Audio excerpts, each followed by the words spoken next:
अस्सलाम वालेकुम जी, welcome back to another vlog. और आज का व्लॉग का आगाज़ करते हैं सफाई करने के साथ। यहाँ पे मैंने वैक्यूम लगा लिया और यहाँ पे दो मैंने हीटर लगाए हुए हैं। एक कभी चलता है, एक कभी नहीं चलता, तो इसलिए दोनों लगा जो चल जाते हैं क्योंकि कोयटा में प्रेशर कम है। टाइम क्या हो रहा है, तकरीबन 4 बज रहे हैं क्योंकि 4 बजे ही मैंने सफाई शुरू की थी क्योंकि यहाँ पे सुबह से लेके अब तक यानी कि ना लाइट थी और ना ही पानी था, इसलिए काम नहीं हो पाया।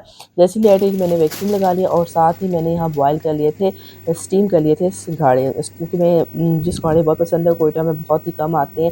और ये मेरी अम्मी फ़ौरन जाके सब्ज़ी मंडी गई थी तो ले आई मेरे लिए। इसके साथ एक और चीज़ भी लाई, ये भी लाई मेरी अम्मी सब्ज़ी मंडी से। और ये क्या है मैं आपको दिखाती हूँ, कोयटा में ये चीज़ें बहुत ही कम मिलती हैं, बल्कि रियल मिलती हैं।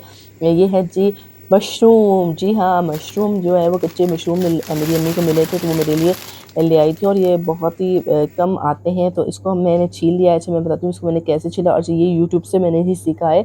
और इसको मैंने यहाँ से इसकी डंडी निकालनी थी, ये निकाल दिया। पता नहीं इसकी डंडी खानी चाहती है कि नहीं खाई जाती है, आपने मुझे कमेंट करके बताना। और उसको आराम से मैंने इस तरह करके बिल्कुल इस तरह करके ना आराम से इसकी स्किन उतारते हैं तो स्किन उतर रही थी और कोई ज़्यादा मेहनत करने की ज़रूरत नहीं थी। तो तमाम स्किन उतार दी, ऊपर से जो उसकी डंडी थी वो भी मैंने उतार दी। अभी मुझे पता नहीं, कभी मुझे लगता था डंडी खानी चाहिए क्योंकि अक्सर मशरूम के जो डब्बे होते हैं उसमें आती है।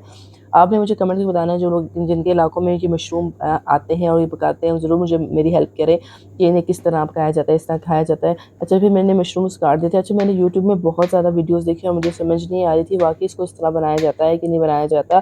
फिर मैंने मशरूम्स को कुछ मोटा और कुछ पतला इस तरह से काट दिया था क्योंकि मुझे इस सब्ज़ी के बारे में बिल्कुल भी आइडिया नहीं था। यहाँ पे कोयटा में बहुत लोग कम जानते होंगे ये बनाई जाती है, खाई जाती है, क्योंकि यहाँ की ये डिश नहीं, यहाँ की ये सब्ज़ी नहीं है। ठीक है।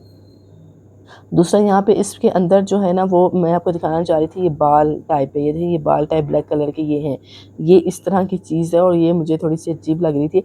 अब ये देखिए आप देखो, बिल्कुल मैं गौर से भी दिखा देती हूँ, इसमें बाल टाइप नहीं होती, ये वो है।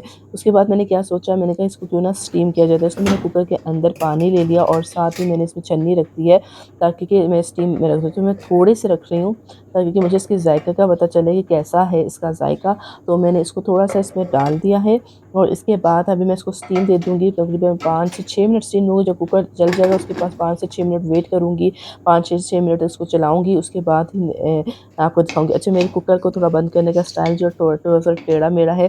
चलिए जी इसको पकने के लिए छोड़ देते हैं और हम मूव करते हैं नेक्स्ट स्टेप की तरफ। अब ये कुछ बच गए थे, इनको हम रख देंगे साइड पे ताकि कि ये अगर ये तजुर्बा कामयाब हो जाता है तो दूसरा तजुर्बा हम करेंगे इसके साथ।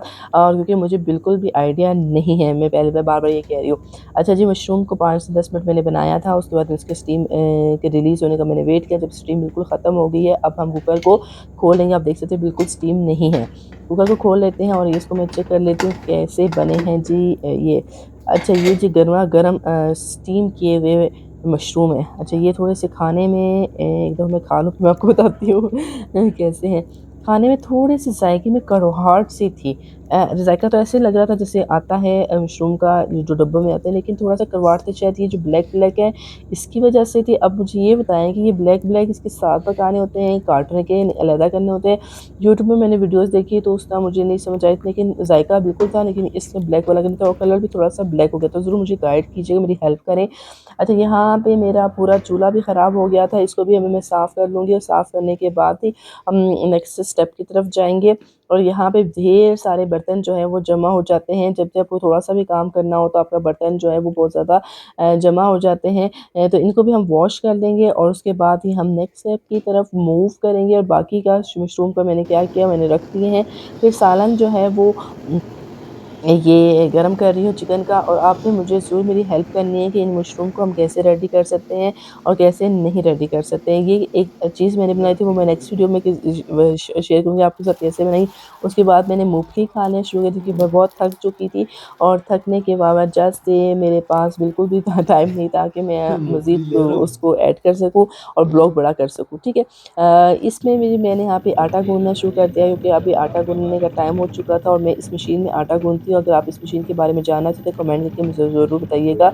और उसके साथ ही हमने चाय यहाँ पे रखी थी।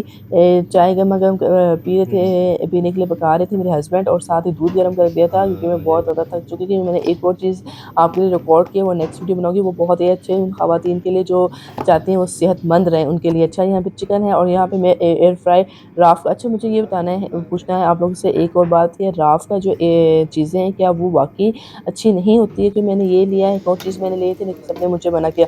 यहाँ पे मैंने थोड़े से जो है वो पापड़ जो है वो रख लिए थे, थोड़ा सा ऑयल डाल के पापड़ जो है ना, जो फ्राई होने के बाद बनते हैं, वो वाले मैंने रख लिए थे, क्योंकि चाय के साथ सब खा रहे थे, तो मैंने कहा मैं अपना ही तजुर्बा क्यों ना करूँ।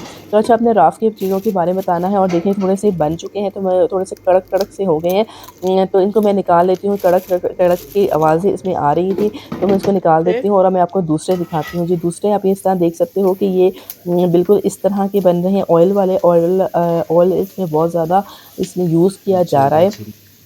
और ये देखिए इसमें कितने ज़्यादा ऑयल डालने के बाद इतने ज़्यादा फूल जाते हैं, जबकि एयर फ्रायर में इसलिए बिल्कुल भी नहीं फूले थे, तो यूँ समझ लीजिए इनको फूलना चाहिए था ना, ये नहीं फूले एयर फ्रायर में। तो ये इसी तरह कड़क-कड़क पक गए थे, लेकिन वो कड़क-कड़क नहीं, जो कड़क-कड़क हो जाते हैं, वो उस तरह हो जा गए थे, जैसा कि मैं आपको स्क्रीन में दिखा रही हूँ, ठीक है।